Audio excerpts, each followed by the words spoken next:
party is more than promise, it's action proven over time.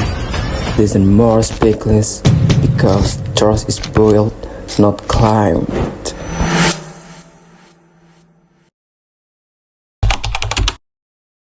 Partai Solidaritas Indonesia atau PSI merupakan salah satu partai politik baru di Indonesia yang lahir pada era reformasi lanjutan. Pada partai ini dikenal sebagai partai yang mengusung semangat anak muda, transparansi, dan politik bersih. PSI didirikan pada tanggal 16 November 2014 oleh sejumlah tokoh muda seperti Grace Natali, Raja Juli Antoni, dan Isyana Bagus Oka. Latar belakang pembentukan PSI didorong oleh kekecewaan terhadap partai politik yang lama yang dianggap sebagai syarat korupsi, oligarki, dan minim regenerasi. Sejak awal, PSI memprioritaskan diri sebagai partai alternatif yang membawa wajah baru politik Indonesia, terutama mengedepankan generasi muda dan transparansi. PSI berlandaskan ideologi nasionalisme dan pluralisme dengan asas Pancasila. Dalam praktiknya, PSI mengusung platform politik yang berfokus pada transparansi pemerintahan, penguatan demokrasi, serta pemberdayaan generasi muda dalam politik. Saya akan melanjutkan pembahasan dari struktur tokoh partai PSI ini sendiri, di mana pada saat ini partai PSI ini dipimpin oleh Kaisang Pangarep yang sebelumnya dipimpin oleh Grace Natali. Nah, kita tahu nih teman-teman bahwa Kaisang adalah putra dari presiden ketujuh kita, yakni Presiden Joko Widodo. Nah, ini menarik perhatian publik atau perhatian masyarakat Indonesia. Selanjutnya, kita akan membahas dari basis massa Partai PSI, di mana Partai PSI sendiri ini sangat didominasi oleh Gen Z atau oleh kalangan-kalangan kita nih teman-teman. Dan dari wilayah Jakarta, wilayah Jawa Barat, ataupun wilayah urban lainnya. Mengapa demikian? Karena seperti yang kita tahu bahwa Partai PSI ini sangat aktif dalam platform media sosialnya. Nah, selanjutnya kita akan membahas dari terakhir kali PSI ini mengikuti pemilu teman-teman, di mana pada tahun 2019 dan 2024. Nah, di mana reminder bahwa 2019 itu masih dipimpin oleh Grace Natali teman-teman. Di mana pada saat itu PSI ini mendapat suara pemilu sekitar 1,89. Namun sangat disayangkan bahwa suara persen tersebut tidak masuk atau tidak lolos ke dalam parliamentary threshold.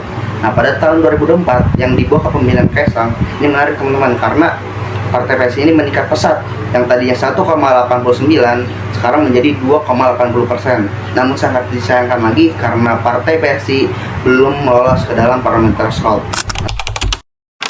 Nah, tadi sudah dijelaskan secara singkat bahwa Partai PSI ini sangat aktif dalam platform media sosialnya, seperti penyampaian informasinya atau penyampaian informasi seperti politik atau lainnya, di mana partai ini menggunakan platform media sosial seperti YouTube, TikTok, Instagram, dan Twitter, dan lainnya.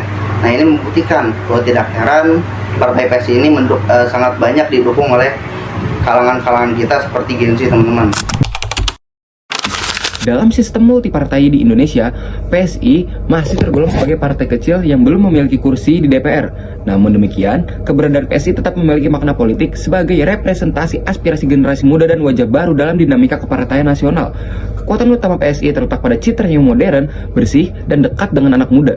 Citra ini menjadi modal penting di tengah pertumbuhan perilaku pemilih, khususnya di era digital. Namun, di balik itu, terdapat kelemahan mendasar, yakni basis massa yang masih terbatas dan belum tersebar merata di seluruh wilayah di Indonesia. Peran perempuan dalam PSI juga cukup menonjol, tercermin dari kehadiran tokoh seperti Grace Natali yang menjadi simbol keterlibatan perempuan dalam kepemimpinan politik. Of course, dalam partai politik, kritik dan tantangan dapat dengan mudahnya kita temukan. Survei dari Indikator Politik Indonesia menunjukkan bahwa elektabilitas PSI memang cenderung stagnan di kisaran rendah menjelang pemilu. Kondisi ini menegaskan satu hal, yaitu adanya kesenjangan atau gap antara popularitas dan keterpilihan. PSI memang terlihat kuat di ruang digital, namun belum cukup kuat di kotak suara. Kritik utama muncul dari pola dukungan yang masih terkonsentrasi, terutama di kalangan pemilih muda dan wilayah perkotaan. Akibatnya, jangkauan nasional belum merata. Ke depan, tantangan PSI bukan hanya viral, tetapi menangkan kepercayaan rakyat secara luas.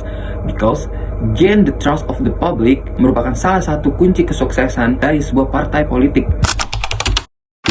Overall, PSI merupakan partai politik baru yang membawa semangat perubahan dan modernisasi dalam politik Indonesia.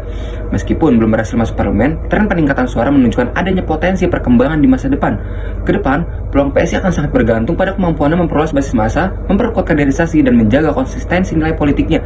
Dalam konteks demokrasi Indonesia, PSI tetap relevan sebagai representasi politik generasi muda dan pembawa isu politik bersih. Partai Solidaritas Indonesia truly dares to matter, it must shatter its comfort zone, abandon performative politics, and prove through action, not aesthetic, that it stands with the people, not just above them.